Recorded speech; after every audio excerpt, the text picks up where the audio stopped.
And we are back for another episode of the Wager Wise MMA podcast. My friend Ryan, how are you doing? I'm great this morning, mate. How are you? I'm very good. As I mentioned, a little bit under the weather, but that is never going to stop or slow us down. We have UFC 320 Ankalaev versus Pereira 2 this weekend. I don't know about you, but I feel like it's come around pretty fucking quickly. Oh, it has. It definitely has. After all the stuff in the background. Yeah, it seems like there's a bit of tension starting to build during fight week. I'm sure the press conference will be good. Yeah, I'm pretty keen for this one. I don't know about you, but I'm pretty fucking keen. I got more and more keen the more I looked into it. So 100% feels like a relatively big fight week, which is a little bit rare these days. It feels like, but no, keen to get into this one. So as always, bottom to top. Why is Magomed Ankalaev wearing a shirt in his picture? Not sure. But yeah, bottom to top, breaking down as always with analysis, fight odds. Let's get into it. All right. First fight on the main card, we have women's flyweight scrap between Veronica Hardy and Brogan Walker. Veronica Hardy 9-5-1, Brogan Walker 8-4. Prices are absolutely absurd on this one. mm-hmm. As of this morning, it looks like Veronica Hardy minus 825. The comeback on Brogan Walker plus 575. Not going to waste too much time here, to be quite honest with you. Veronica Hardy should win, but 870 minus 825 is just absurd for a girl with little to no finishing power or instinct or anything like that. I think her footwork's going to keep her pretty safe. Brogan Walker's pretty arse, to be quite honest with you. She's 37 now. Unless she has some success holding Veronica Hardy down, I don't think she wins this fight. And I just don't think she's able to hold her down. So pretty sure that Veronica Hardy's going to win this one. But yeah, if you play minus 825 on pretty much any women's WMMA fighter, you got rocks in your head.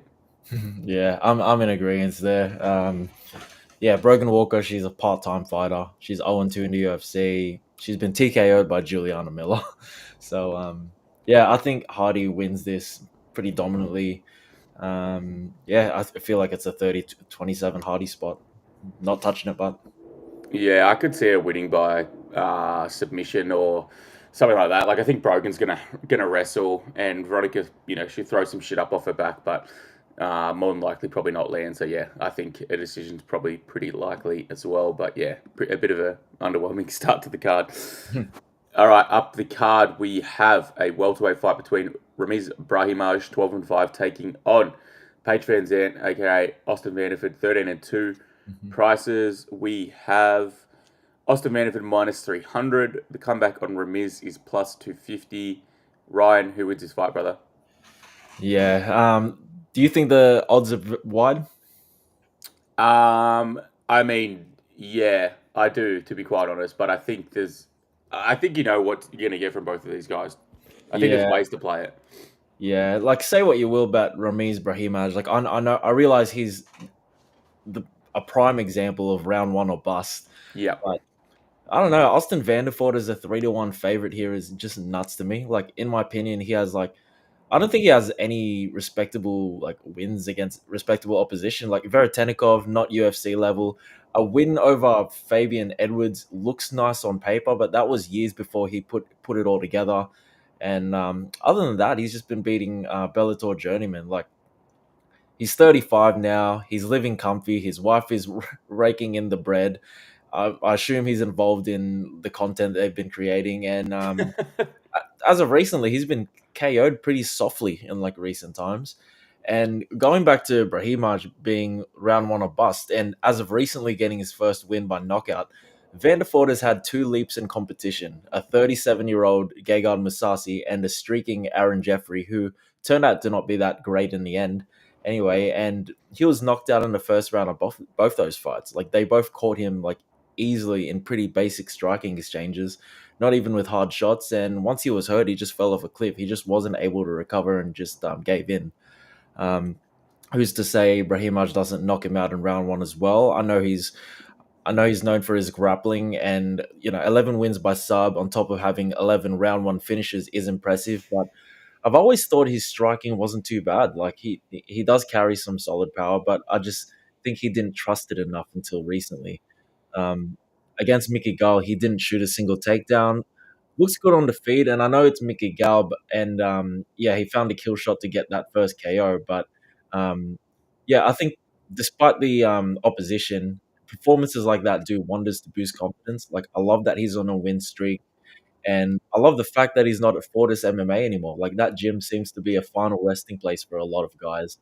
And since moving to Chicago and training with Bilal, he truly looks rejuvenated and has this new confidence about him. And as for striking, I actually favor Brahimaj's boxing over Vanderford's. Like Vanderford does carry power and all right when he gets his jab going, but I feel he's reckless in the pocket as he's swinging, and he's got pretty shit defense, which Musasi and Jeffrey exploited. Even in his contender series fight, he got dropped pretty early.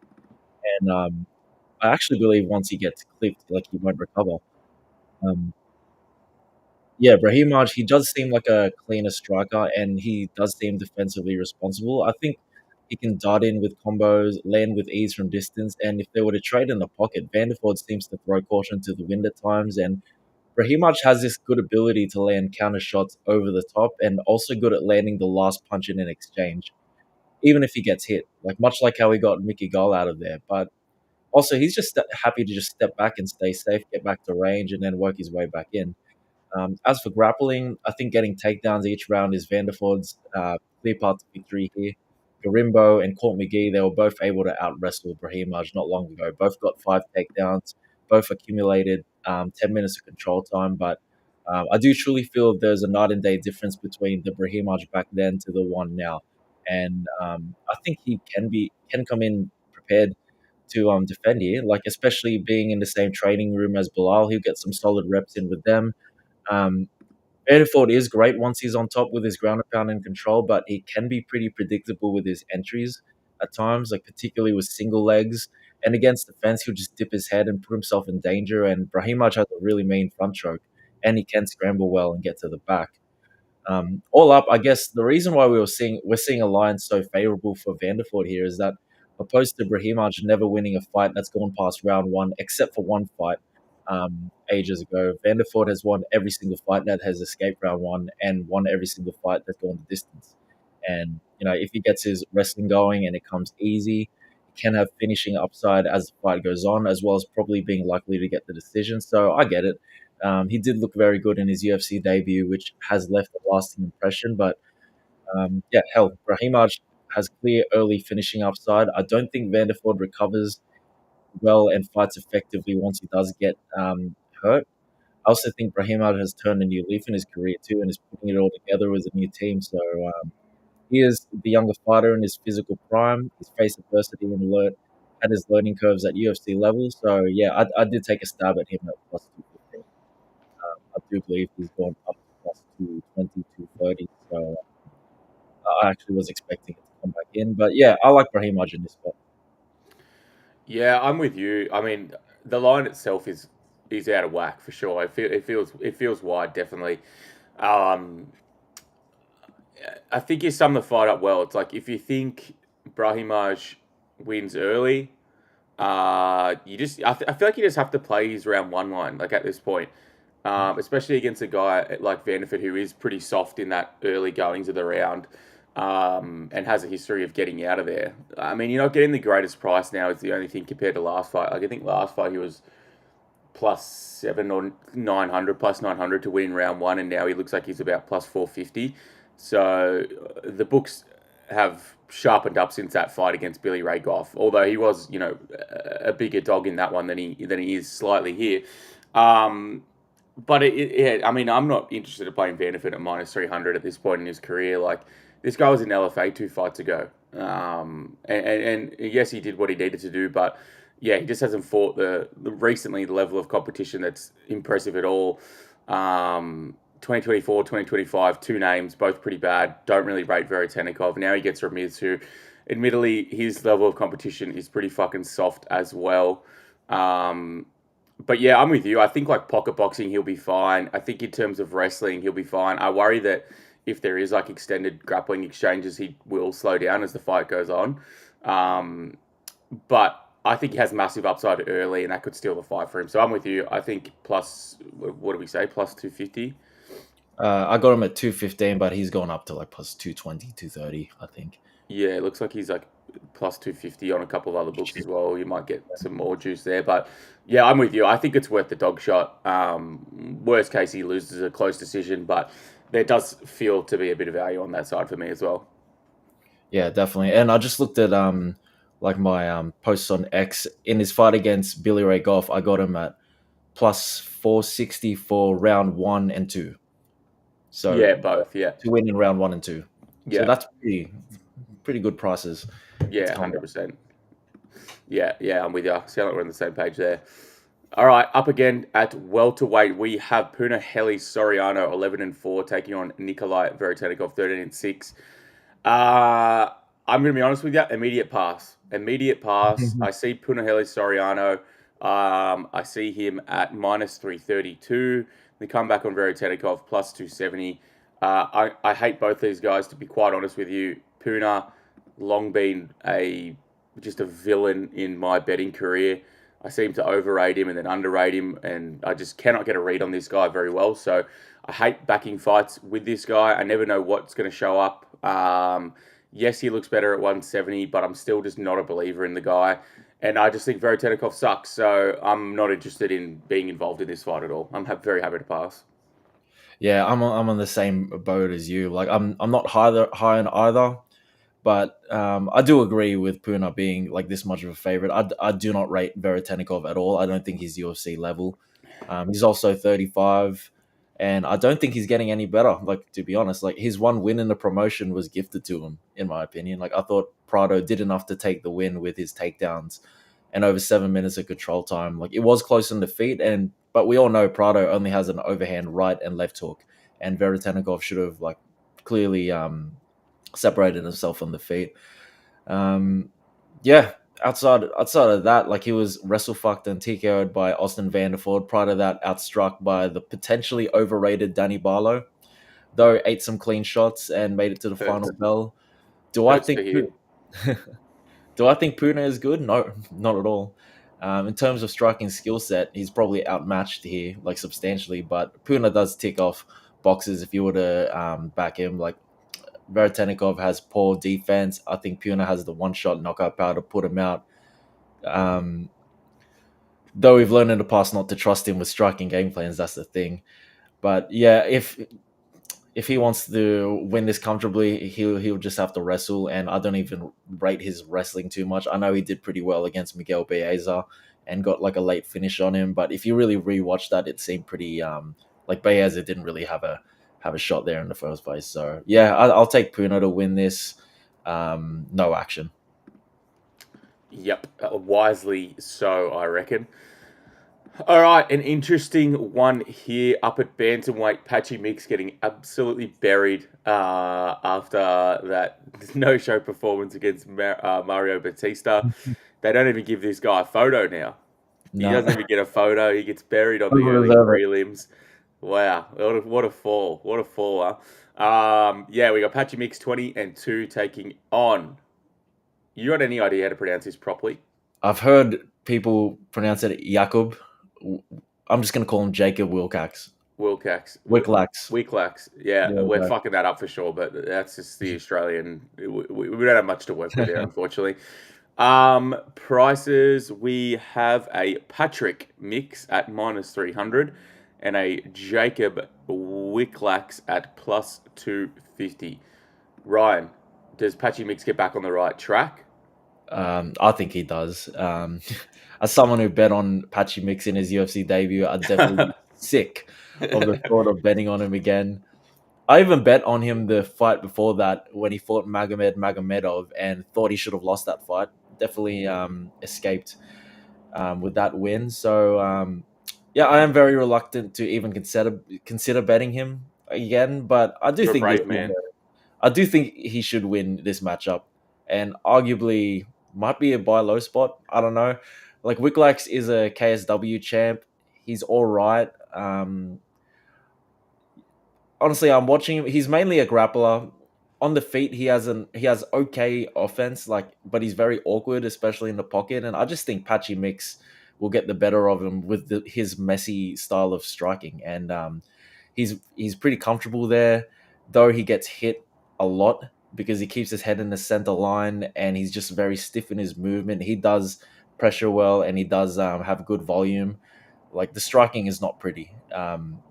But I think he can pile on numbers against the far less comfortable Wicklax, who's more dependent on the ground. But yeah, in terms of grappling, they're both pretty high level. But yeah, Wicklax's success is more dependent on getting the fight to the ground. And the thing is, he can be taken down as well. He even commits to the guillotine as he's getting taken down, and once he's on his back, he's usually able to scramble well, reverse or get back up due to his flexibility and his strength. But being on your back with Patchy Mix on top is a whole different ball game, I think. And Mix has the bigger frame, will have more physicality. I think he should be able to comfortably win this fight, whether on the feet and on the ground. Probably not going to bet on Patchy Mix, but I don't mind the price on him. I'll say that. Yeah. Fool me once, shame on me. What is it? Shame on you. Fool me Shame twice, on. shame on me. Whatever the fucking saying is. I feel like there's. It's scary. It's a scary proposition. I'm not gonna lie. But I'm with you. I think like on the feet, it's pretty competitive. I don't think either guy is very good. I think Patchy's output is better for sure.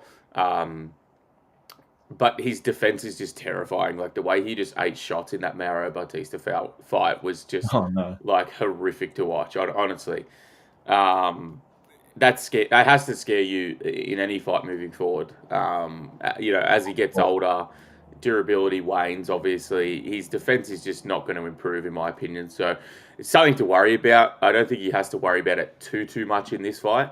And he has shown to be pretty fucking durable so far. Not saying that that's falling off. But yeah, on the ground, I think Patchy's just a step ahead as well. So I kind of think he's better at every area. And I think this is kind of a get right spot for him. Do I want to bet him at minus 300? God, no. I'll let him prove that he's back and on the right track before I even consider betting him. But I kind of like a finish here, to be honest. Yeah. I think either guy can submit each other. I probably lean that Patchy Mix submits him with like a front headlock sort of choke, like I don't know, a guillotine or a Das transition or something like that. But yeah, I think there's a finish in this fight for sure. So under 2.5 plus 125, kind of intriguing.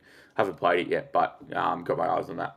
Yeah, I see him like snatching like a front choke or something, or like he has really good back takes. Yeah, Gets there. It's just that last fight, like he just didn't even try to bring it to the ground. I know. Which was just I don't know what he had going on, but It's didn't even great. look like trying. So Yeah, it's crazy. Patchy to win ITD is plus 130. Patchy by submissions plus 175 to 200, somewhere there. If you don't want to side under 2.5, plus 125, like I said, or fight ends inside minus 110. So I think there's a few ways to play this fight without having to, take that fucking tough pill that's Patchy Mix minus 330. mm. All right, up the card two, women's bantamweight, the big girls headlining the early prelims. Macy Chiasson, 11-4, taking on Yana Santos, 16-8. Prices, we have a Macy Chiasson minus 200, Yana Santos plus 170. I'm going to be honest, I just kind of think Macy Chiasson is just like a touch better version than Yana Santos at this point. Like everything that Yana Santos did or does pretty well, I think Macy does better. If Yana wants to turn this into like a grappling match, I think Macy's the better wrestler. I think she's probably the better grappler. I think she's probably the better striker. I think she's. I want to say she's probably more durable at this point. Like I can't. It is tough to get that Aldana up kick out of your head when you think of this. Anytime you think of Macy, but I think she's just got more to give at this point, to be quite honest. And I kind of think if she's on the right path, I think she should go in here and finish this, to be honest. So minus 200 actually doesn't feel that bad of a price. And I think she could finish her at any point with ground and pound throughout the fight. I think she could have a mercy submission at any point during the fight. I think she could win a decision. So yeah, I think Macy wins this pretty comfortably, to be honest. And minus 200 is in my opinion, a decent price. Yeah, I agree with that. Like Santos, she's been around for a long time. She actually retired from the sport in 2012 when she had her first kid, but then came back, has gone to have a long career from there, had a second kid in recent years, and in the UFC has gone 6 wins, 5 losses, 3 losses by devastating knockout. She is on a 2 fight win streak, albeit against Chelsea Chandler and Misha Tate. Was close to losing to Misha Tate in the third round too. But she's riding some momentum and actually looking pretty good as of late.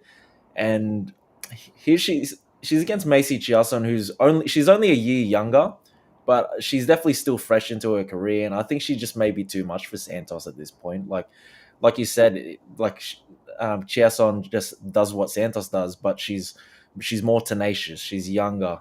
She may be a little bit more unpolished in her techniques and just relies on high activity and aggression, but I feel that's enough to like get the better of her.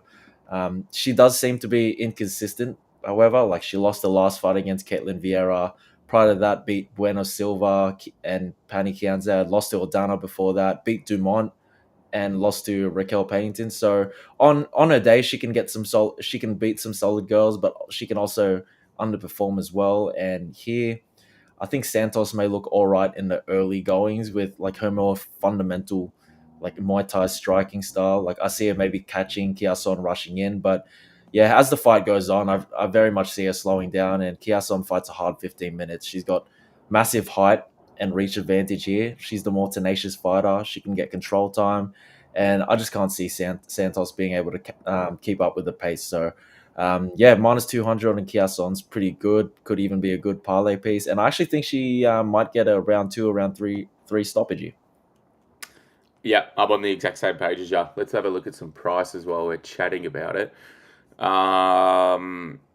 Macy ITDs plus 185 to 200. Don't hate that. Covers a lot of different outcomes, which I like. Macy by TKO looks like it's about plus 700, plus 750. Macy by sub plus 450 area, somewhere around there. Macy round 2 is plus 700 to 800. Macy round 3 looks like it's about plus 1,000 to 1,100. So again, a lot of juicy props. I feel like this is going to be a big betting slate, and a time to have a couple of nibbles at some props. Yeah, I think I'm going to play the Macy Kiason round 3 or decision. Yeah. Yeah, nice. I don't have that price, I don't think, unfortunately, but I imagine it would be plus 180, 150 or something. I would think it would be around probably that higher 100s mark for sure. Yeah. And yeah, fight news while we've been on here, or it was a couple of hours ago.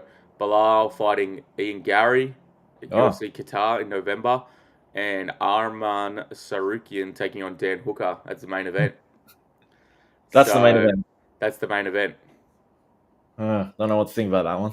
Well, I hope Arman takes his head off, to be quite honest with you. But yeah, Dan Hooker fight week. Exciting times. Yep.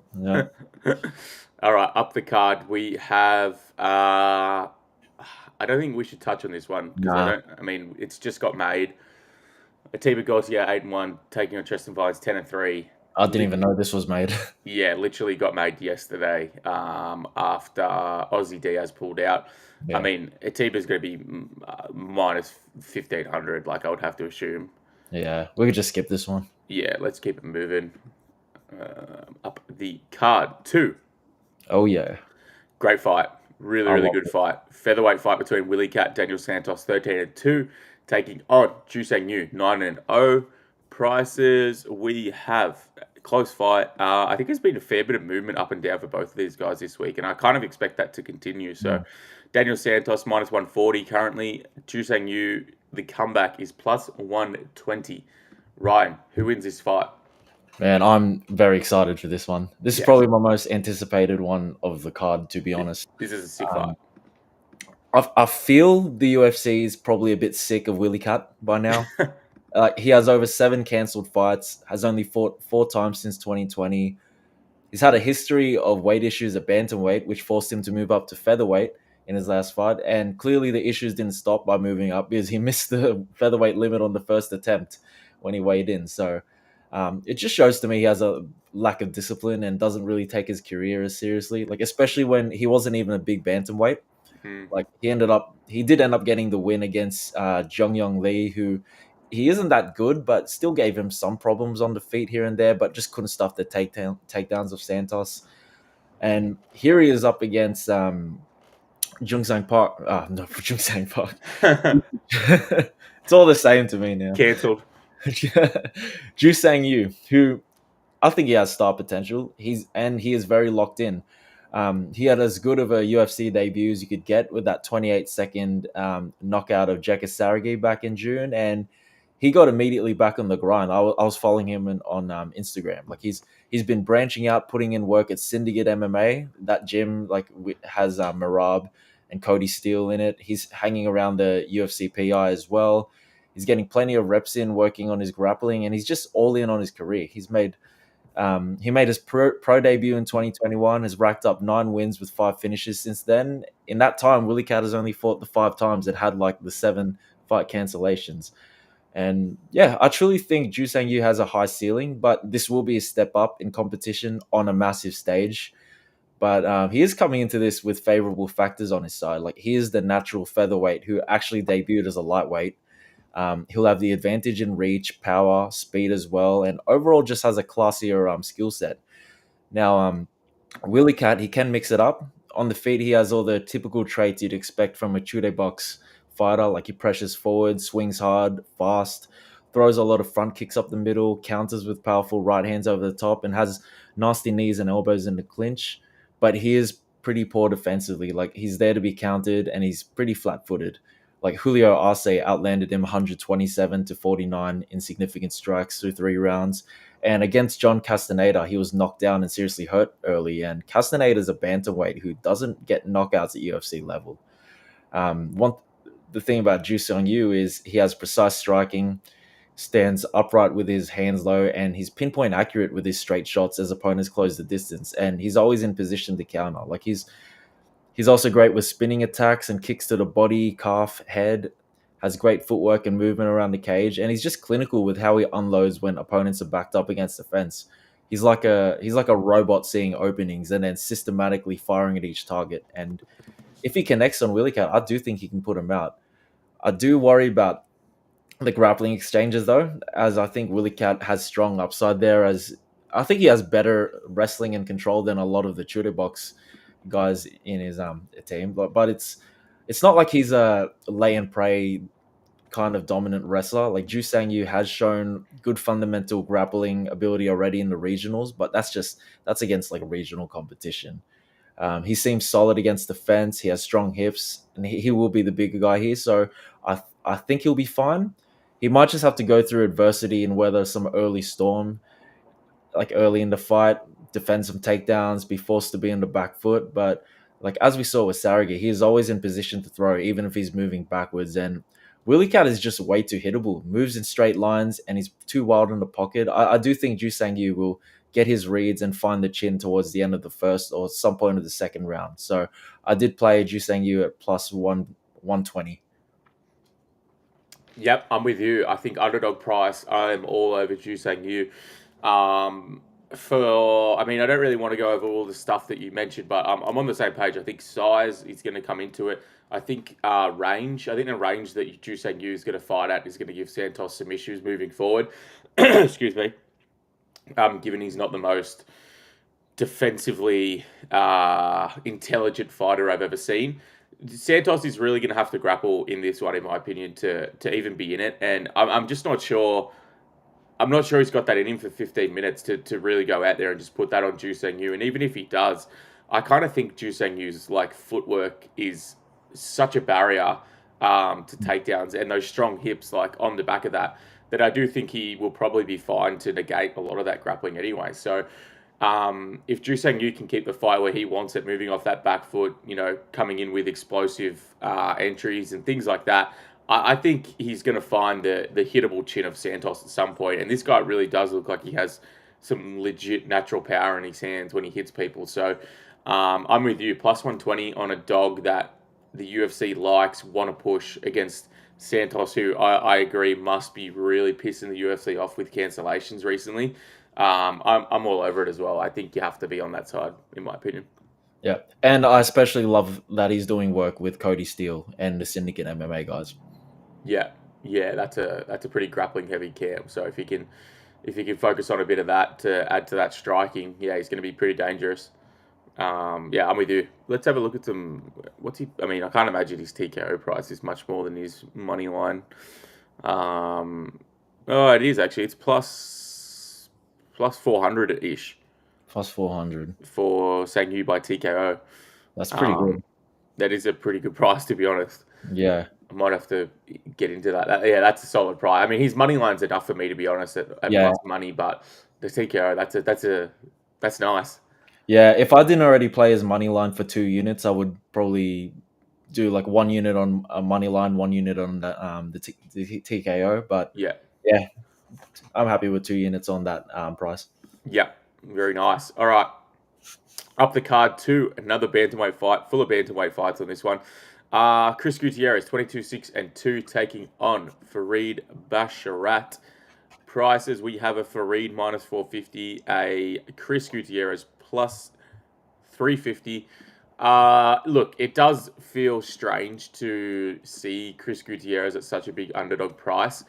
But I'm going to be honest, I kind of think I think it's earned, to be quite honest. Like, I just haven't been impressed with what I've been seeing from him pretty much since really since the Frankie Edgar win. Like, the Pedro loss, I can kind of understand with the step up in competition and that that awkward kickboxing style that Pedro has.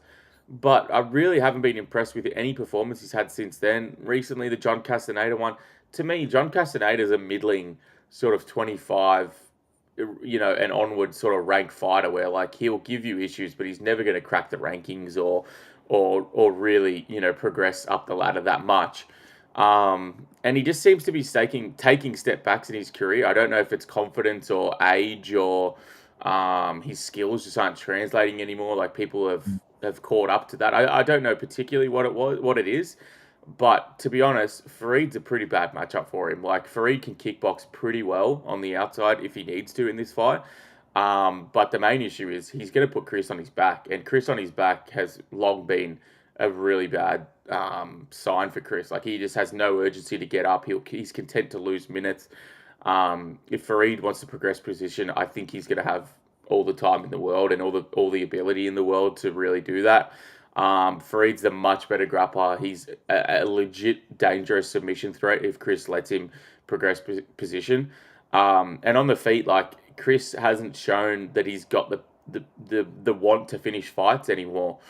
He's kind of content to leg kick at range and sort of look for points and that's not going to be enough here because I think Farid's going to do that better. So in my opinion, I think Farid rolls here. I think he's going to get the grappling going, and when he does, I think Chris is not going to have many answers. So I think Farid keeps progressing 14-0. I think he wins probably by decision, if not a late submission. But yeah, I actually think he covers this price, to be honest. Yeah, I don't have much more to add on top of that. I think fight goes the distance over 2.5. Very nice. Cone Peasy, morning, lads. Good luck. Brother. Morning, brother. Good luck to you too. Nev, Ankalaev style is so bad for Alex. Yes, we will touch on that very, very soon. All right, up the card to the headline of the prelims. We got a middleweight fight between Edmen, Shahbazyan, 15-5, taking on Andre Muniz, 24-7. Prices, we have an Edmen minus 310 and Andre plus 260. Ryan, does Edmen continue this role or does Andre somehow get him into later rounds and finish him? Who wins this fight? A few years ago, I probably would have had to auto bet Muniz. Yeah. But yeah, Edmen, he's always been a talent since bursting into UFC, but he seemed to take some hard lessons in the octagon as he's grown up. Like he's one of these fighters where they can be exploited if opponents were able to just weather the early storm. Like of his 15 wins, 12 have been by round one stoppage, and in fights that have gone past the first, his record is 2 wins and 4 losses. And he was finished in 3 of those times. some of them to beatable guys like Brunson and GM3, but yeah, the other ones can't really fault him losing to Hermanson, Imavov, and Fluffy, though. But what I do like, he's never quit on himself, and he's never strayed from the path. And I do feel like he has honed it in now. And the best example was his last fight against Petrosky. Like, it was clinical. He was patient and fought with veteran like poise. Um, his takedown defense held up. His cardio held up. He had him hurt, but didn't get overzealous hunting for the finish. It was just a very mature showing, and I think he will run through Andre Muniz here. Like, Muniz is 1-3 in his last four, finished in all those three losses. He was finished pretty weirdly by Aliskerov. Like, it was like watching back that knockout. It was just a bizarre finish, and yeah, the way he wins this fight is if he can take Edmen down. And to his credit, Muniz does have high level grappling. Like, he's great takedowns, control, slick with his back takes, and hunting for subs. But I just don't see him taking him down at this point. Like, Edmen has great takedown defense, and Muniz doesn't have the Anthony Hernandez like takedown pressure needed to grind him out at this point.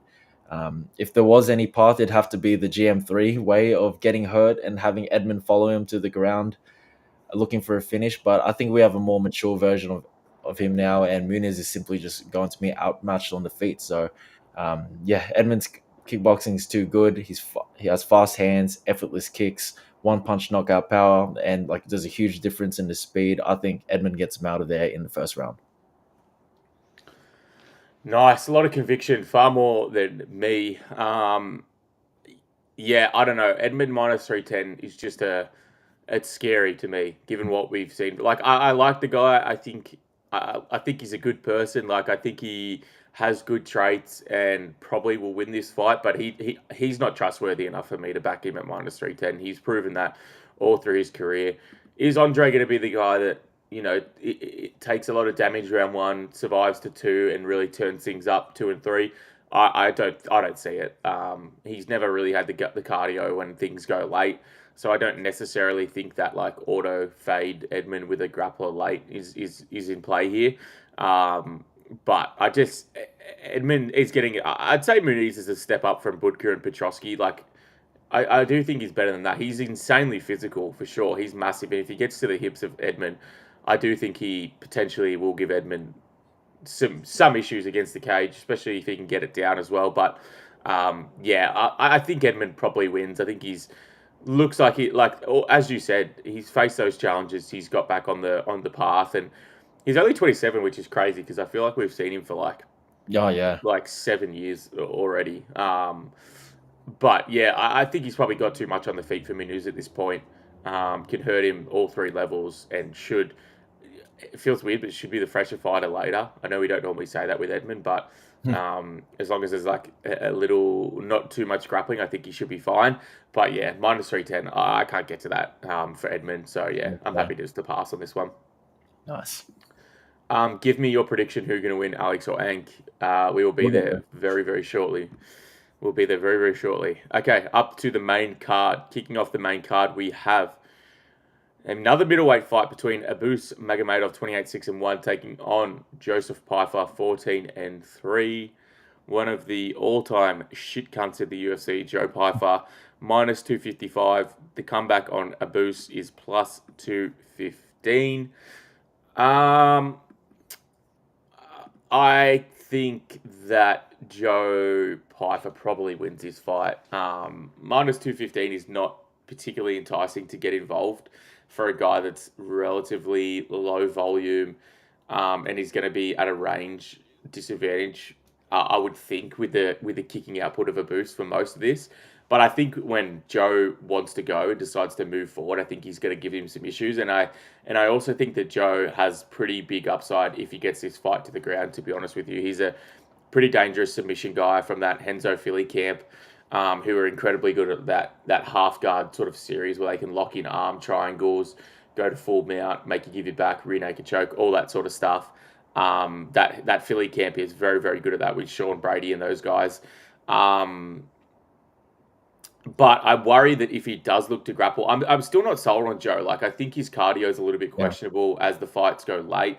I mean, you can say the same about Abus to be fair, and you probably should say that. But I just think Pyfer has more power. I think he has grappling upside. I'm not running to the window to get on his side at this number, to be honest. But I think he should win this fight.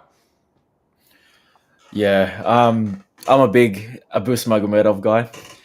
Um, Look, I've backed both fighters in recent bouts with successful results. Like I've parlayed Pyfer with against Gastelum and Marc Andre Barriot. I wasn't a big fan of the Kelvin Gastelum performance, however.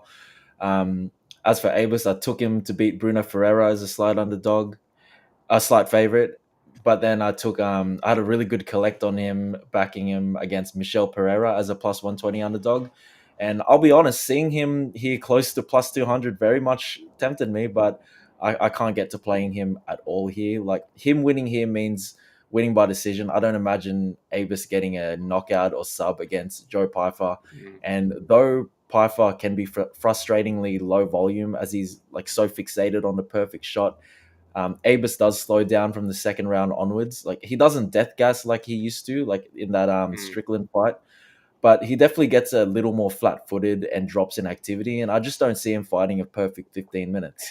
Um, One way I am going to play this is Pyfar round three or decision at plus 240. Just played that for one unit. Will be very risky, but I think if he doesn't get the round one knockout, I think this goes late and it'll be relying on catching Avis in the third round or just going to decision. I feel Avis will manage the range like pretty early and move effectively in round one and most of round two. I do like his movement around the cage as well as his front kicks. Like he clinches well when opponents close the distance, and most importantly, he has high output and is always like putting stuff out there to occupy his opponent, whether it's feints, fast jabs, or kicks, high and low. And Pyfer, he just sometimes waits for the perfect opportunity to land that shot, and with someone in front of him that's just constantly throwing just something out there to think about, I think he's just going to be low volume once again. He's also pretty flat footed. He's single shot orientated and he's predictable when he enters range, though he hits like a Mack truck. But I think he gets ahead on the scorecards with more impactful moments if this goes to decision. So yeah, I do like this small stab at Pyfar round three or decision at plus 240. Yeah, I reckon there'll be probably be a clenching sort of watch. But yeah, I could see it happening for sure. I feel like I want to chase Pyfer by sub. I feel like that camp is pretty good at knowing when they want to take fights to ground, like when the striking is competitive. And I kind of think the striking will be relatively competitive here. So I wouldn't be shocked if the Pyfer camp came out with a grappling game plan. You're getting like plus 550 for a sub. It feels okay. Mm. But I feel like I'm going to be chasing that dragon on Pyfer sub for a while. Like it'll be one of those plays that just gets away. Yeah, but Avis isn't that bad on the ground now.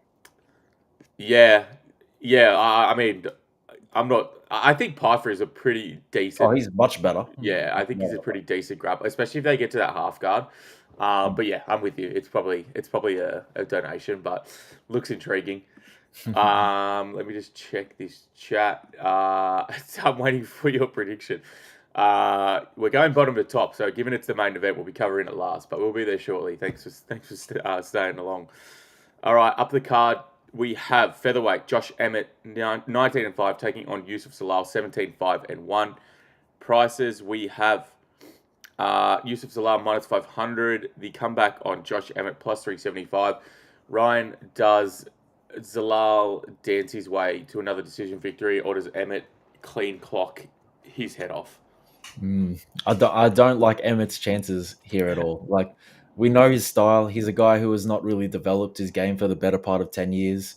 He's either stalking forward or skirting around the cage in that low stance and finding his spots to unload his overhand right and left hook. Of course, it's devastating when he lands, but the past few years he's only landed that shot on Bryce Mitchell. Otherwise, he's just there to get teed up on, and he's 40 now. On top of that, I don't understand this logic coming into the fight, having done more weight training and building up muscle mass. I don't know if you've seen that. Like the shit with Um, TJ? yeah, so he's just been lifting more weights and breaking PBs. He does look good though, to be honest. I saw an interview the other day. He actually looks pretty fucking lean. Yeah, he does look good, but yeah, I just don't know if that's gonna help Yeah. her against the style of Yusuf Zalal. Like, look, I really like Youssef Zalal. Maybe not for the last performance against Kader when he was a bit of a chump in that last round, but he's cashed me some great bets in his return in the UFC. I caught him as a dog when he fought Billy Q before the odds flipped, and I got him by submission at plus 800 against Jack Shaw, which was ridiculous to think back on. I also comfortably parlayed him against Kader too, so maybe I did love that performance as he just did what he needed to do to get that win. Hmm. But here, other than pure power and I guess muscle mass, like he's got Josh Emmett covered, in my opinion. Like Emmett will be coming forward, trying to land that knockout blow and just hit. And I think he's just going to hit air. Like Zalal is too fast, he's too elusive. He'll be several steps ahead of him, and I can see him comfortably outpointing him from the outside for 15 minutes. Like Zalal does not get hit cleanly often. He absorbs about 1.8 strikes per minute, which is insane stats given this is from over 10 fights of data in the promotion, including losses.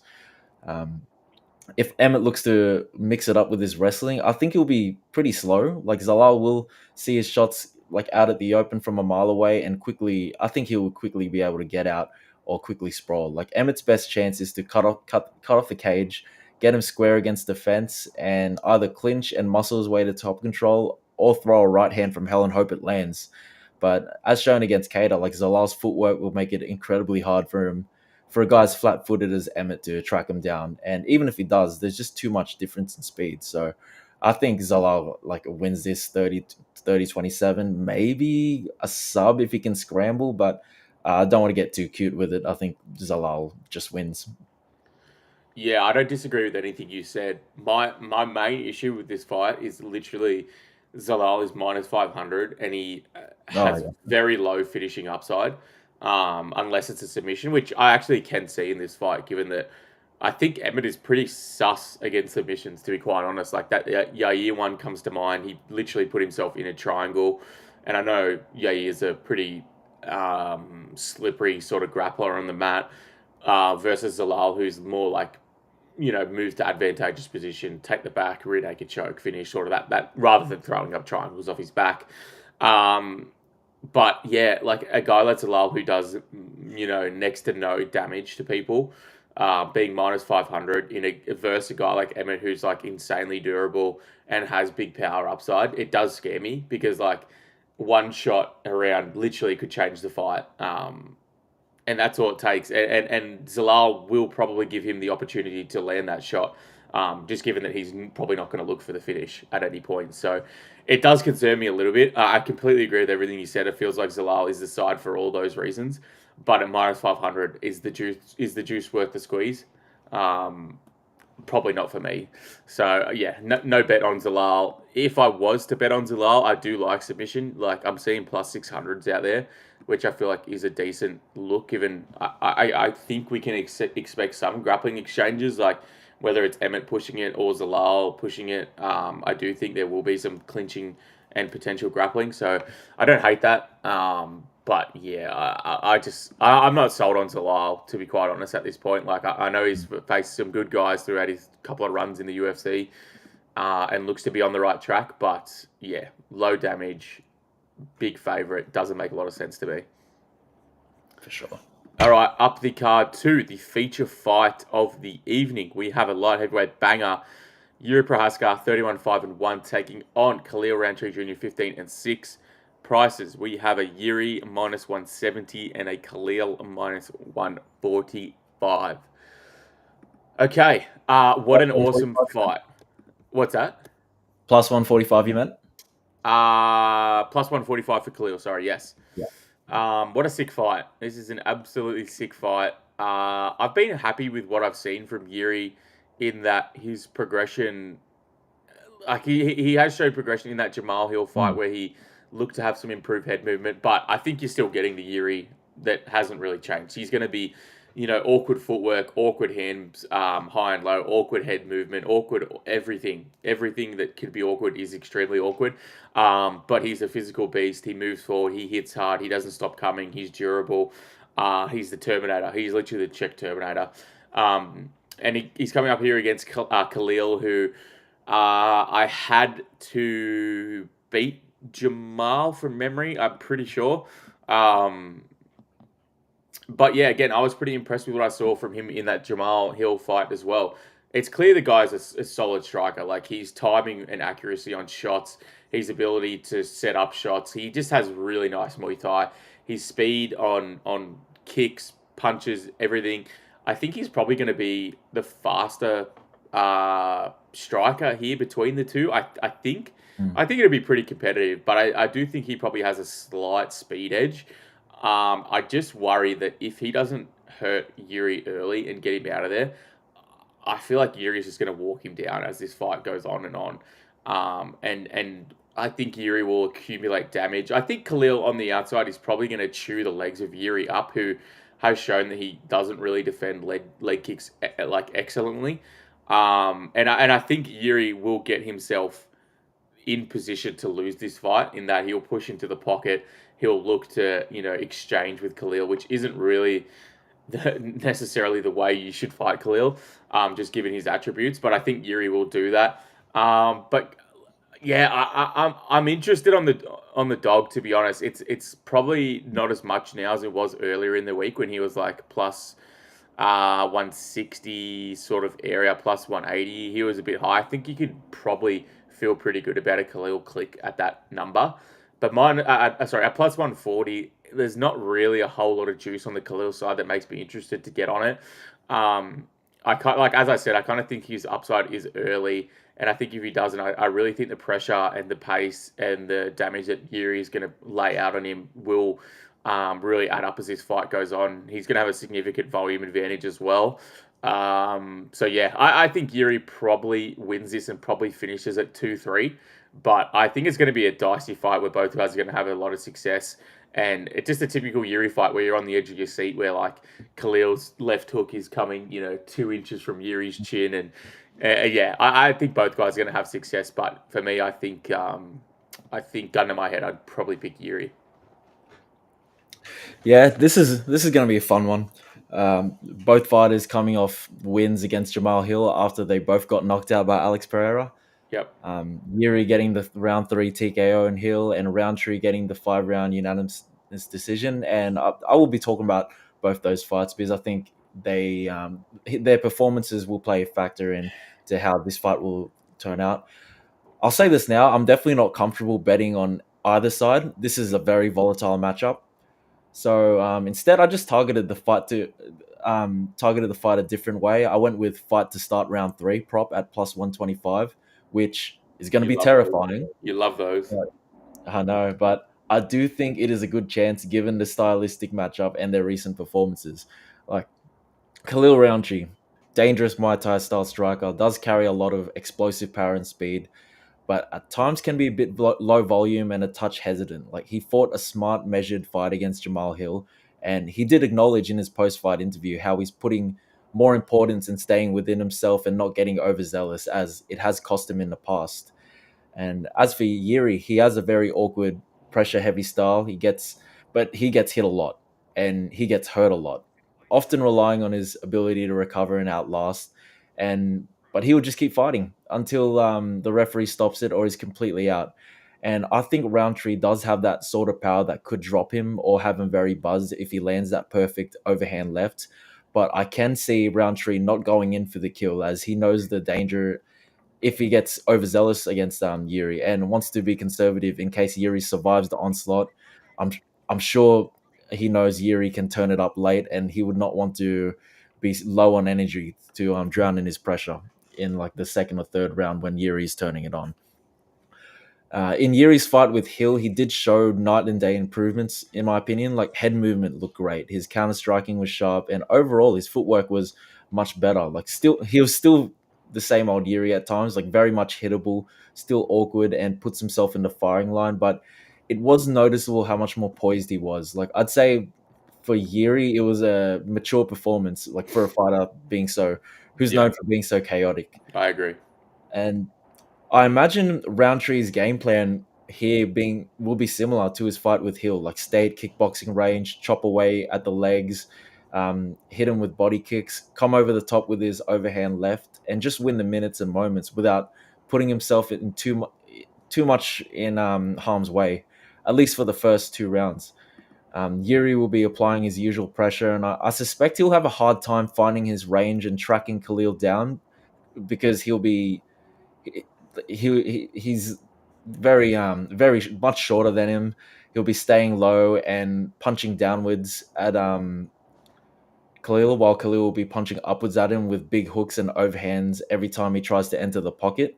And I honestly think for a period of this fight, he'll be limited to mostly landing kicks and jabs, or like looking to get that pull counter on him. That'll just fall short, at least for the first 2 rounds. And then I do think it's likely we get a high action third round where they throw caution to the wind.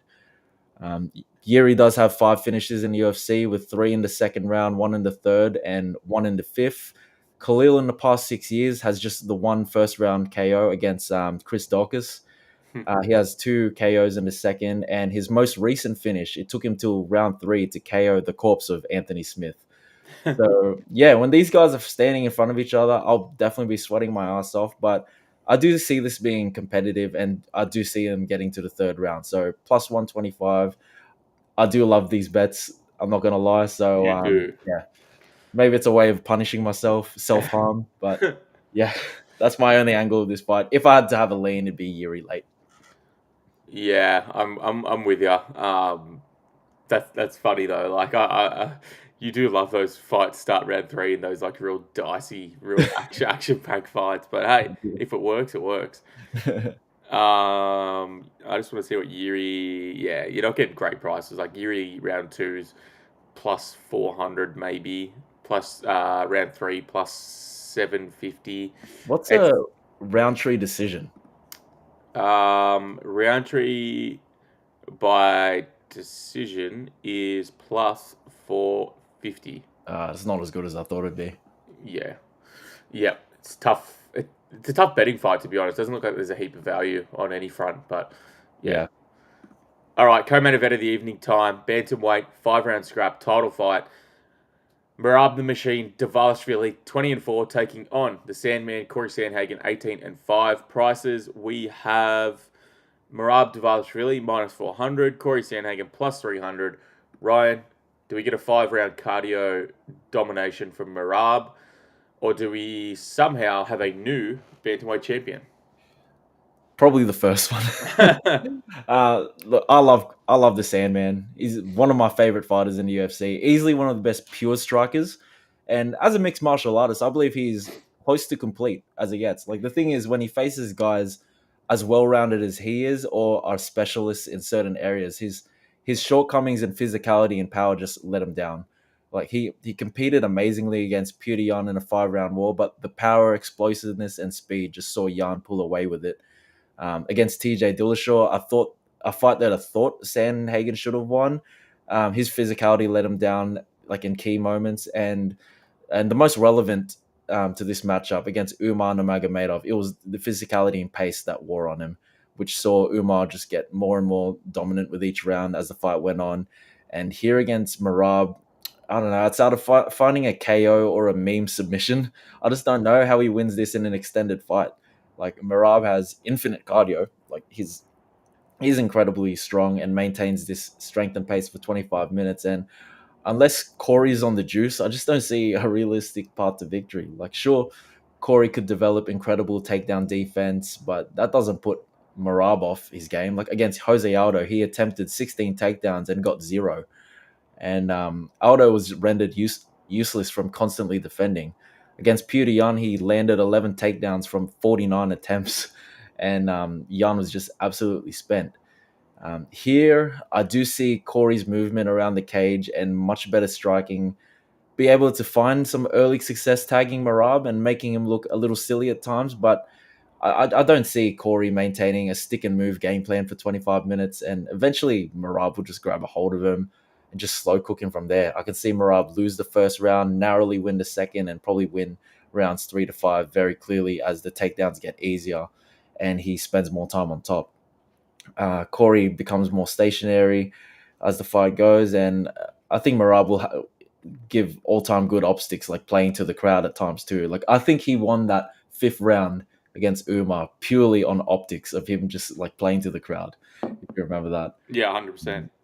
Yeah, I'll take Merab here to get the clear win. Like I'm someone who has doubted him almost every step of the way. I faded him against Aldo, faded him against Jan, even put money on O'Malley in both fights, and I did take Umar. So I have actually um, went against him every step of the way, but I think I'm done downing him from now. Yeah, that sounds like it's a perfect time to get on the Sandman then. I know. um, again, I don't disagree with anything you said there. I'm really conflicted. I'm really conflicted in this one, to be quite honest with you, because in the first O'Malley fight, we saw that there is a path to beat Merab. Like O'Malley showed it. If you can keep it on the outside, you can outstrike this guy. Like he's short, he's small, his striking's pretty fucking ugly. He doesn't have big power. But the issue is he's so gritty and tenacious that he doesn't give a fuck. He's just gonna keep moving forward, get in your face, take you down, play to the crowd and play to the judges, and that most of the time is enough. I think a few points of difference with Cory is that he's so good up the middle that if Merab is shooting those really telegraphed takedowns, he's going to put himself in harm's way. We've seen knees, we've seen kicks up the middle, we've seen all that sort of stuff. I know Merab is going to be ready for that for sure, but it is just a slight point of difference that Cory has. Another one is that I actually think Cory is a pretty good scrambler, to be quite honest. Like, he's pretty hard to hold down. He moves really well. He's extremely hard to submit. Like if do you remember early in his career that Yuri Alcantara fight where he was in that Yeah. arm bar just getting smashed in the face. His arm was literally as straight as it could be. Anyone else would Um, have got. Anyone else would have had their arm snapped, and he just refuses to tap. He's done it a couple of times. Like there's another one that's not coming to mind immediately, but he's been in a lot of deep submissions, and like his ability to fight through them is extremely impressive. Um, and I actually think Merab's grappling game has been improving. Like he doesn't hold guys down very well, but he continually shoots on them. He submitted O'Malley, obviously. I do think his submission game is evolving, but I'm going to be kind of surprised if he submits Sandhagen at any point here. So, like again, 5 round fight against a guy who doesn't do like big damage, against a bigger, longer, decent striker with good footwork who can potentially stay on the outside. I I think plus 300 is fine on Oh, Sandhagen. Like, right. yeah, I think it's a fine price. I'm willing to kind of eat it. And if Merab does what Merab does, then it is what it is. Like I go down and I'm fine with that, to be honest. But I'd Yeah. much rather have a swing at a plus 300 dog than take the minus 400 on, um, and potentially lose the big favorite price tag that I'd need to win. 9 times out of 10 to even profit. So yeah, I think Sandhagen is a very valid dog here. I think the whole fight is dog or pass, and I'm very very intrigued on the dog, to be quite honest. Yeah, absolutely don't blame you. Like I immediately wanted to get on him when I saw the numbers, but yeah, I just Yeah, just yeah, can't. I completely get it all round. All right, main event of the evening time, light heavyweight main event, title fight, 5 rounds. Magomed Ankalaev, 21-1-1, taking on Shama Peloton, Alex Pereira, 12-3. Prices we have an Ankalaev plus minus 262, sorry, and a Pereira plus 225. I'd have to believe this is the biggest underdog price we've ever seen Pereira at, right? Yeah, it must be. And given that Pereira jumped favourite in the last fight, only slightly, I think it was like minus 120 or something Mm. like that, pretty close. We have a very, very big price shift here. And I kind of think, and I'm a bigger Peloton fan as anyone really. Like, I've loved this guy for many, many years. I've caught his career very, very well. I think this is a bad fight for Peloton at this point. And I like Ankalaev here in this one. I don't know if you expected me to say that because I'm a big Peloton guy. I really enjoy watching him and I've really enjoyed his run. But I think this is the Ankalaev fight. Like It is. I just do. I think stylistically it's a very bad matchup for Pereira. You got a guy in Ankalaev who is a very good kickboxer, who's very defensively sound, who fights at a good range, who can mix in clinch work, who can mix in grappling, who has good cardio, who has good power to potentially hurt you. Did hurt Pereira round 2 last time. Um, he's just got upside in almost every single category. Look, the thing that worries me the most is obviously the calf kicks for Pereira. He again he dominated that. He really did dominate the fight last time with his most effective thing was leg Mm. kicks. And who's to say like Uncle Ive ate about I think he ate like 20 leg kicks or something in that fight.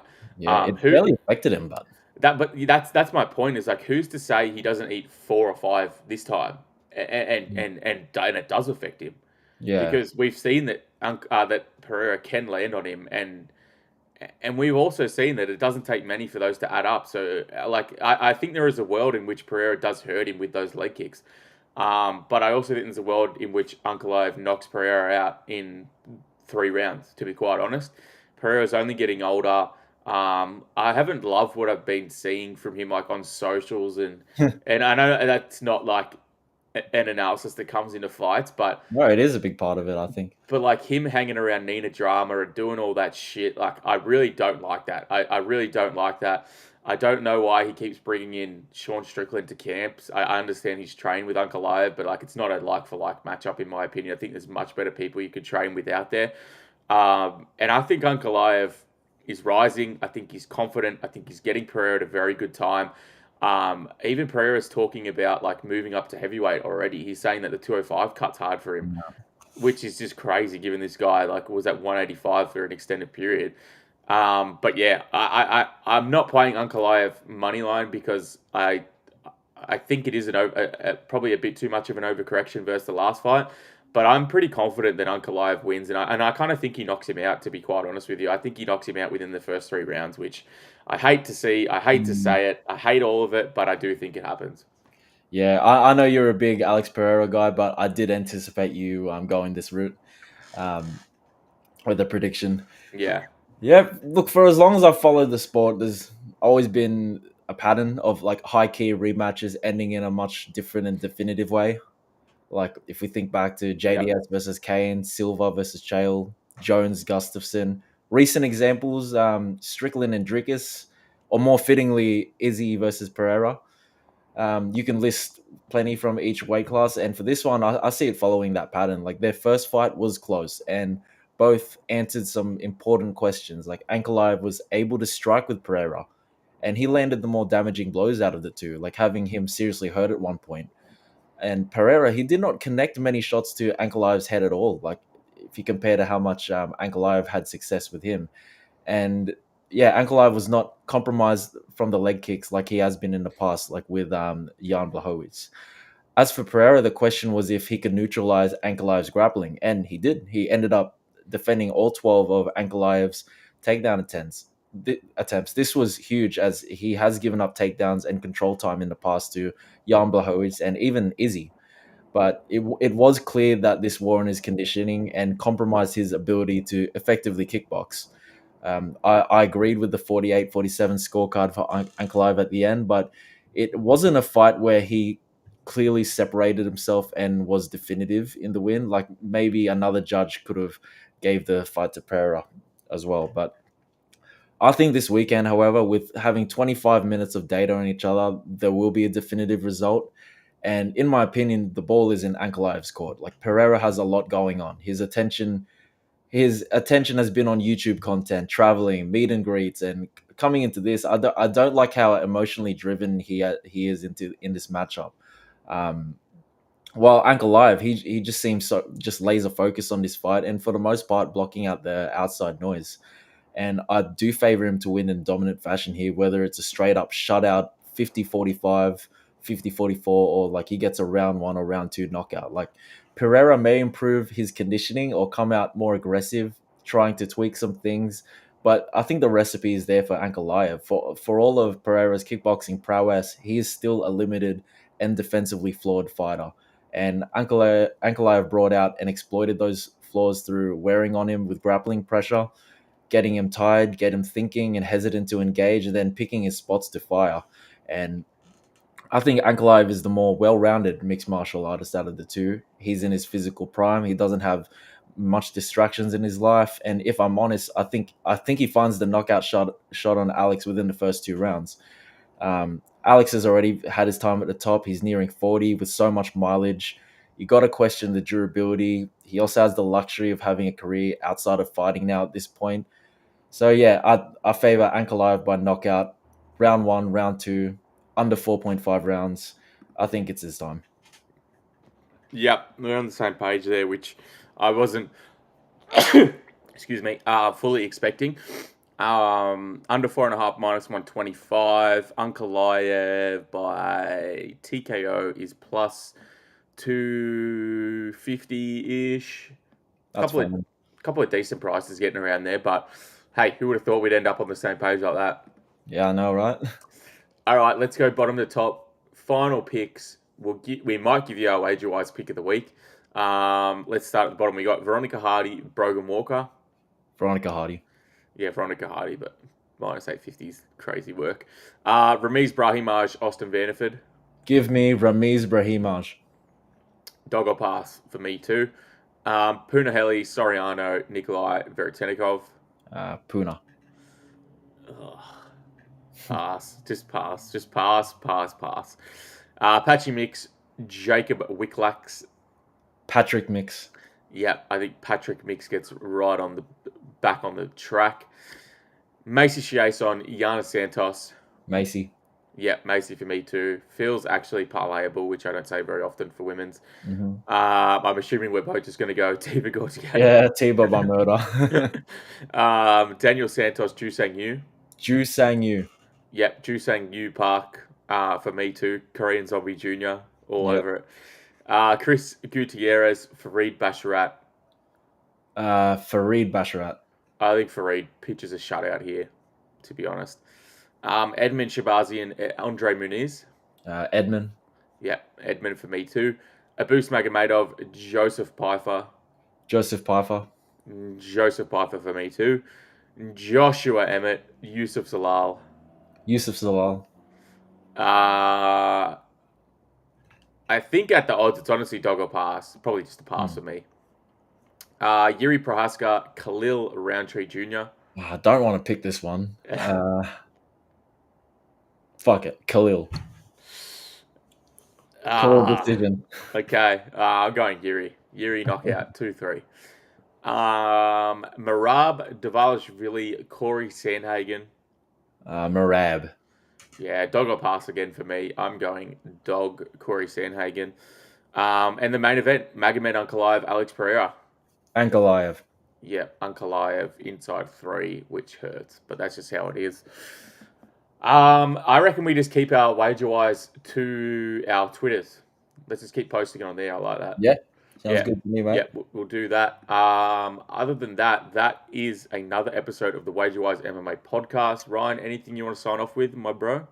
Nah. Actually, it's going to be a big week of MMA. We got PFL as well. Some good matchups there. Haven't done all my tape on there, but there's some really good matchups. No more Lobov the GOAT. Yeah, no, that fight ain't there anymore. That should have been the headliner.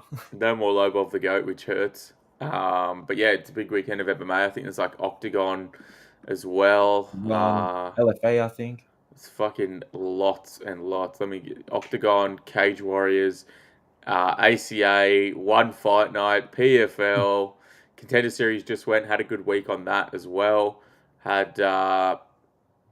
guy's last name is crazy. It's Penis, Pinas. I'm gonna go with Pinas. Pinas. I know it doesn't have the accent, but I'm gonna go with that.